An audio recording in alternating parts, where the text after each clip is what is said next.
Olá, meus amigos, tudo bem com vocês? Neste momento nós vamos estudar a Bíblia, a palavra do nosso Deus, baseado em 1 João, capítulo 1, de 5 a 10, assim diz a palavra. Ora, a mensagem que da parte dele temos ouvido e vos anunciamos é esta, que Deus é luz e não há nele treva nenhuma. Se dissermos que mantemos comunhão com ele e andarmos nas trevas, mentimos e não praticamos a verdade.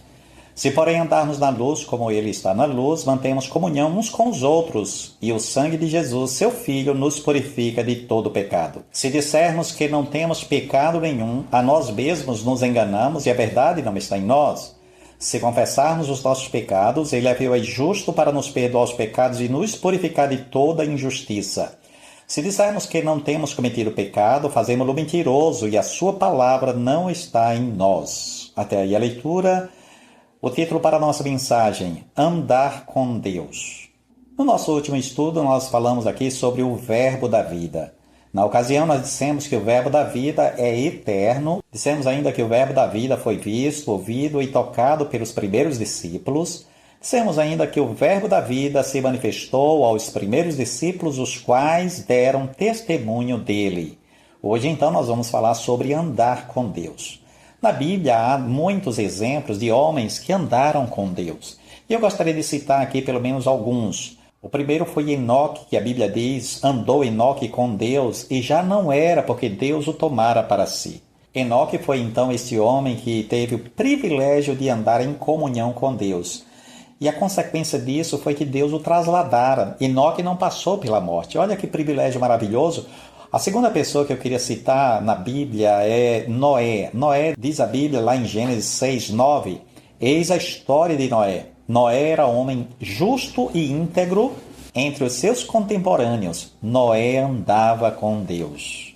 O que nós temos que perceber aqui na história de Noé são os seus contemporâneos. A sua geração era uma geração perdida, completamente pervertida, a ponto de o nosso Senhor Jesus Cristo citar aquela geração longe, afastada de Deus. Diz a Bíblia, lá em Lucas 17, 26, assim como foi nos dias de Noé, será também nos dias do Filho do Homem. Comiam, bebiam, casavam e davam-se em casamento até o dia em que Noé entrou na arca e veio o dilúvio e destruiu a todos. Então Noé vivia numa geração perdida, um povo que se preocupava com tudo, menos com Deus. Parece com a nossa geração hoje. As pessoas se preocupam com os bens materiais, com família, com comida, bebida, com as coisas desta vida, mas esquecem-se completamente do Criador. Esquecem-se completamente que existe um Deus que nós vamos comparecer perante a sua presença, o seu tribunal. Então, na época de Noé, o Senhor Deus destruiu aquela geração com as águas do dilúvio. Nesta geração, Deus vai destruir o mundo com fogo, diz a Bíblia lá em 2 aos Tessalonicenses. Porque esta geração é tão apática e tão indiferente que Deus vai destruir também, da mesma forma como ele destruiu na época de Noé. Mas, incrivelmente, Noé andou com Deus. Sim, Noé andava com o Criador. Andar com Deus é ter comunhão com Ele, é se submeter a Ele, é andar de acordo com a sua vontade, com a sua palavra, é viver em oração, estudando a sua palavra, indo para a casa do Senhor, orar, buscar, ouvir a mensagem da palavra de Deus e assim por diante. A terceira pessoa que eu gostaria de mencionar é Abraão. Abraão foi um homem que viveu para a glória de Deus também. Tiago 2, 23 diz assim, e se cumpriu a escritura a qual diz, ora, Abraão creu em Deus e isto lhe foi imputado para a justiça e foi chamado amigo de Deus. Então Abraão foi chamado de amigo de Deus. Que bênção, que privilégio ser chamado amigo de Deus. Ser amigo de Deus é andar com Deus, é viver com Deus, é viver para a glória de Deus. Então, sejamos como Abraão, sejamos amigos de Deus, sejamos comprometidos com Deus. Abraão andava com Deus como se ele não tivesse mais nada o que fazer. Ele vivia para a glória de Deus, ele obedecia a Deus. Deus mandou que ele saísse da sua cidade, da sua região, do meio dos seus parentes e fossem para uma terra que ele indicaria, que ele mostraria E aí o Senhor prometeu que abençoaria a ele e a sua descendência, né? Abençoaria os que o abençoassem e amaldiçoaria os que o amaldiçoassem. Então Abraão se tornou conhecido como o amigo de Deus. A quarta e última pessoa que eu gostaria de citar é Davi. Davi foi chamado de o homem segundo o coração de Deus. Olha que coisa forte, olha que bênção, olha que privilégio. O rei Saul apostatou, virou as costas para Deus e Deus colocou Davi no seu lugar como rei, como diz Atos 13:22. E tendo tirado a este, levantou-lhes o rei Davi, do qual também, dando testemunho, disse: achei Davi, filho de Jessé, homem segundo o meu coração, que fará toda a minha vontade. Portanto, estes foram apenas alguns exemplos de pessoas que andaram com Deus e que nós devemos também fazer a mesma coisa, andar com Deus. E eu gostaria que nós entrássemos no texto que foi lido agora para a nossa meditação e nós aprendermos a andar com Deus em submissão, obediência e compromisso com o Senhor. Em primeiro lugar, quem anda com Deus anda na luz, não nas trevas.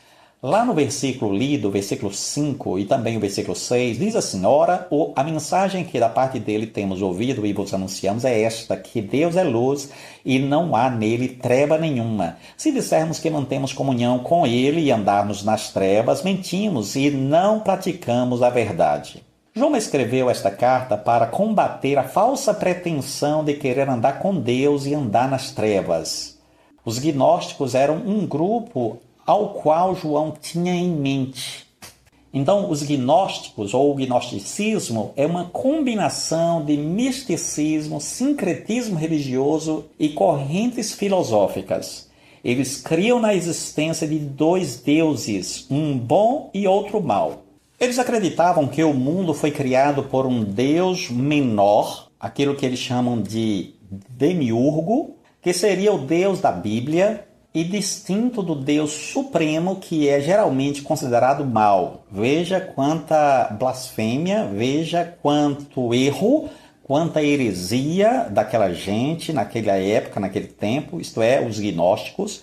Além do mais, eles acreditavam que as almas dos homens existiam em um universo de luz e paz, mas foram aprisionados dos corpos humanos pelo demiurgo. Ainda mais a crença de que a salvação só é possível através do conhecimento secreto e de práticas mágicas sobre Deus e a vida. Estes eram os gnósticos, e foi com eles em mente que João escreveu esta carta, esta primeira carta, Carta Universal do Apóstolo João, para combater o gnosticismo, os erros, as heresias deste grupo que se afastou dos caminhos do Senhor, que se afastou completamente, tendo como líder Marcion, na época, no primeiro século, e João escreve esta carta para combater as suas heresias. Antes de conhecermos a Cristo, andávamos nas trevas, como os gnósticos. Andávamos chafurdando no lamaçal do pecado, vivíamos numa disposição mental reprovável e praticávamos coisas inconvenientes. Vivíamos sem Deus, sem a graça de Deus, sem direção. A nossa mente estava embotada pelo pecado, éramos cegos. A palavra diz assim: o Deus deste século cegou o entendimento dos incrédulos para que lhes não resplandeça a luz do Evangelho da glória de Cristo, o qual é a imagem de Deus. Porém, conhecemos a luz. Conhecemos o Deus verdadeiro. E a Bíblia diz que Deus é luz. Afirma que Deus é o Pai das luzes. Cristo, nosso Senhor, é o caminho, é a verdade e a vida. Ele nos libertou e nos transportou para o reino do Filho do seu amor. Portanto, se dissermos que mantemos comunhão com Ele e andarmos nas trevas, mentimos e não praticamos a verdade. Segundo lugar, quem anda com Deus mantém a comunhão com os outros. O versículo 7 diz assim: se, porém, andarmos na luz, como Ele está na luz, mantemos comunhão uns com os outros, e o sangue de Jesus, seu Filho, nos purifica de todo pecado. Estamos na luz. Cristo nos salvou. Fomos perdoados e libertos. Agora precisamos andar como filhos da luz. Devemos andar na luz de sua santa revelação de si e na sua santa presença, sem dolo ou desonestidade em nossa mente ou pecado tolerado em nossa conduta. Andar na luz descreve sinceridade absoluta, ser de um só caráter, não ter nada para esconder e não fazer tentativa nenhuma para esconder nada. Dois são os resultados de andarmos na luz. Primeiro, mantemos comunhão uns com os outros, assim como a nossa comunhão é com o Pai e com o seu Filho Jesus Cristo. Segundo, o sangue de Jesus Cristo, seu Filho, nos purifica de todo o pecado. Portanto, precisamos andar na luz. Precisamos andar com o Senhor, porque quando andamos na luz de Deus, quando andamos na luz que é Deus, nós passamos a ter comunhão uns com os outros e com o nosso Pai do céu e com seu Filho Jesus Cristo. Além do mais, nós somos perdoados, purificados, santificados de todo pecado. Deus nos purifica, Deus nos santifica, Deus nos limpa de todo pecado. Precisamos andar com Deus e ter comunhão com os irmãos. Pretender andar com Cristo e negar a sua noiva é um engano, é uma inadequação. 1 de João 2,9 diz assim: aquele que diz estar na luz e odeia seu irmão até agora está nas trevas. 1 de João 4,20 diz: se alguém disser amo a Deus e odiar a seu irmão é mentiroso, pois aquele que não ama a seu irmão a quem vê não pode amar a Deus a quem não vê. Portanto, nós precisamos fazer as duas coisas: amar a Deus e viver para a glória dele, e amar o nosso próximo e viver também para o nosso próximo. 1 de João 4,21 diz: ora, temos da parte dele este mandamento, que aquele que ama a Deus, ame também a seu irmão. Além do mais, 1 de João 2,10, aquele que ama a seu irmão permanece na luz, e nele não há nenhum tropeço. Você percebe que são textos, versículos repetitivos, parecidos, complementares, e que nós devemos atender, andar na presença do Senhor, andar na luz, amar a Deus e amar o irmão, porque quem diz que ama a Deus, mas odeia o irmão, é mentiroso. Quem diz que anda na presença do Senhor, mas não tem compromisso com a noiva de Cristo, essa pessoa está mentindo. Em 1 de João 3,10, a palavra diz assim: nisto são manifestos os filhos de Deus e os filhos do diabo. Todo aquele que não pratica justiça não procede de Deus, nem aquele que não ama a seu irmão. Portanto, é uma ênfase, é uma repetição. O texto está querendo nos convencer da necessidade de nós andarmos com Deus e andarmos em comunhão com a igreja de Deus, com o povo de Deus. Quem insiste em viver longe da igreja, longe do povo de Deus, essa pessoa está equivocada. Essa pessoa está negando a sua fé. Essa pessoa está em rebeldia contra a palavra de Deus. Essa pessoa não sabe nem o que está fazendo. Assim eram os gnósticos do primeiro século. Eles diziam que amavam a Deus, mas não amavam a igreja de Deus. Pelo contrário, eles se afastaram, eles criaram uma seita herética, eles passaram a viver longe dos princípios da palavra de Deus, longe da palavra do Senhor. Eles corromperam o evangelho, então eles criaram um evangelho à parte, inclusive na sua mente eles criaram um Deus que não existe, um Deus falso. Eles diziam que existiam dois deuses, sendo que a Bíblia diz que existe apenas um Deus, o Deus vivo e verdadeiro, Criador dos céus e da terra. Lá em 1 João 3,15 diz assim: todo aquele que odeia seu irmão é assassino. Ora, vós sabeis que todo assassino não tem vida eterna permanente em si. Então, é preciso amar os irmãos. É preciso amar a igreja do Senhor. É preciso negar-se a si mesmo. É preciso se comprometer com a verdade de Deus. Finalmente, em 1 João 2,11, aquele, porém, que odeia a seu irmão está nas trevas, e anda nas trevas, e não sabe para onde vai, porque as trevas lhe cegaram os olhos. Portanto, é necessário que nós amemos os irmãos. É necessário que nós amemos a igreja do Senhor, a noiva de Cristo. É necessário que nós renunciemos os nossos projetos de poder, que nós renunciemos aquilo que nós achamos que é importante, mas que Deus não tem plano para nós nesta área. Deus tem o seu plano e nós devemos seguir o plano de Deus e não os nossos próprios planos. Terceiro e último lugar, quem anda com Deus reconhece e confessa os seus pecados. A palavra diz assim lá nos versículos 8 e 9. Se dissermos que não temos pecado nenhum, a nós mesmos nos enganamos e a verdade não está em nós. Se confessarmos os nossos pecados, Ele é fiel e justo para nos perdoar os pecados e nos purificar de toda injustiça. Os gnósticos negavam que estavam em pecado. Apesar das suas heresias, apesar dos seus erros, das suas blasfêmias, eles negavam que estavam em pecado. Aliás, eles negavam o pecado neles mesmos. Só que eles foram desbaratados. Irineu foi o primeiro a combater o gnosticismo. Irineu foi um bispo, bispo de Leão. Ele combateu, então, o gnosticismo, lançando a verdade contra as falsas teses gnósticas. Então, os gnósticos foram combatidos. As suas heresias foram desbaratadas. Negar os pecados é estultice. Eles negavam. Jogar os pecados para debaixo do tapete piora a sua situação diante de Deus.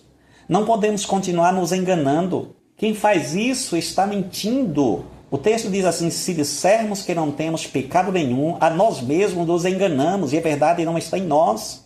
Há alguns exemplos na Bíblia que falam sobre pessoas que negaram o pecado. Davi foi um dessas pessoas. Por um bom tempo, depois de assassinar, depois de adulterar, ele tentou esconder o seu pecado. Tentou jogar o seu pecado para baixo do tapete. Então o Senhor Deus mandou um profeta, e o profeta apontou o dedo indicador na sua cara. Você é este homem, você está em pecado, você está longe do Senhor, precisa se arrepender, precisa se converter, precisa se comprometer com o Deus verdadeiro que você conhece. Então Davi, ele reconhece o pecado, confessa, abandona o pecado e se volta amargamente para o Senhor. Portanto, se dissermos que não temos cometido pecado, fazemos-lo mentiroso e a sua palavra não está em nós. Negar o pecado é mentir contra o Espírito Santo, como fizeram Ananias e Safira. Recusar-se a conviver em comunhão com a igreja de Cristo é soberba e arrogância, é pecado grave. É preciso arrependimento verdadeiro, é preciso mudança, é preciso confissão. O texto diz, se confessarmos os nossos pecados, Ele é fiel e justo para nos perdoar os pecados e nos purificar de toda injustiça. Veja que privilégio. O Senhor Deus desbarata os nossos pecados e depois dá a solução. Ele diz que se confessarmos, nós somos perdoados. Ele é fiel e justo para nos perdoar os pecados e nos purificar de toda injustiça. Não acumule pecado. Quem confessa e deixa alcança misericórdia. Deus nos perdoa e nos purifica de todo pecado. Filhinhos meus, estas coisas vos escrevo para que não pequeis. Se todavia alguém pecar, temos advogado junto ao Pai, Jesus Cristo justo. Então, concluindo, nós precisamos aprender a andar com Deus. Andar com Deus é servir a Cristo, é servir a noiva de Cristo. Quem anda com Deus, anda na luz. Quem anda com Deus mantém a comunhão com os outros.